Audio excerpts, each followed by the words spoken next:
कितना मुश्किल है अज़ियत ये गवारा करना। कितना मुश्किल है अज़ियत ये गवारा करना। दिल से उतरे हुए लोगों में गुज़ारा करना। कितना मुश्किल है अज़ियत ये गवारा करना। दिल से उतरे हुए लोगों में गुज़ारा करना। ज़िंदगी हम पे ये आसान भी हो सकती थी।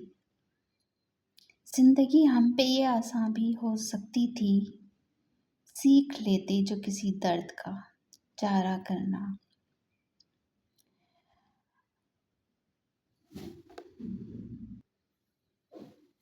कहाँ जाते हो अभी साथ गुज़ारो कुछ दिन।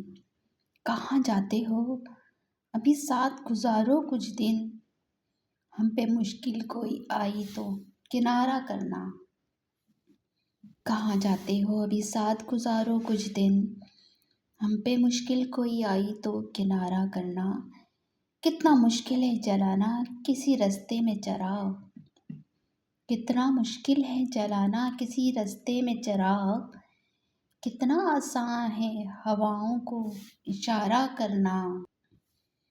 कितना मुश्किल है जलाना किसी रास्ते में चिराग। कितना आसान है हवाओं को इशारा करना। ज़िंदगी हम तो चलो मान गए सह भी गए। ज़िंदगी हम तो चलो मान गए सह भी गए। ऐसा बर्ताव किसी से भी दोबारा करना।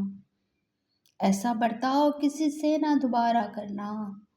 ज़िंदगी हम तो चलो मान गए सह भी गए। ऐसा बर्ताव किसी से ना दोबारा करना। कितना मुश्किल है अज़ियत ये गवारा करना। दिल से उतरे हुए लोगों में गुज़ारा करना। प्यारे गाइस अस्सलाम वालेकुम। आपको पसंद आई होगी मेरी ये काविश भी, तो प्लीज़ मुझे ज़रूर बताइएगा कमेंट्स में। और आप लोग को और कौन सी अच्छी अच्छी सी पोइट्री सुननी है ये भी मुझे ज़रूर बताइएगा। तो मेरे चैनल पे ज़रूर विज़िट कीजिए, लाइक शेयर सब्सक्राइब कर दीजिए और दुआ में याद रखिए और मुझे प्लीज़ सपोर्ट कीजिए। जब तक के लिए इजाज़त दीजिए किसी अच्छी पोइट्री के साथ। फिर मिलते हैं। अल्लाह हाफ़िज़।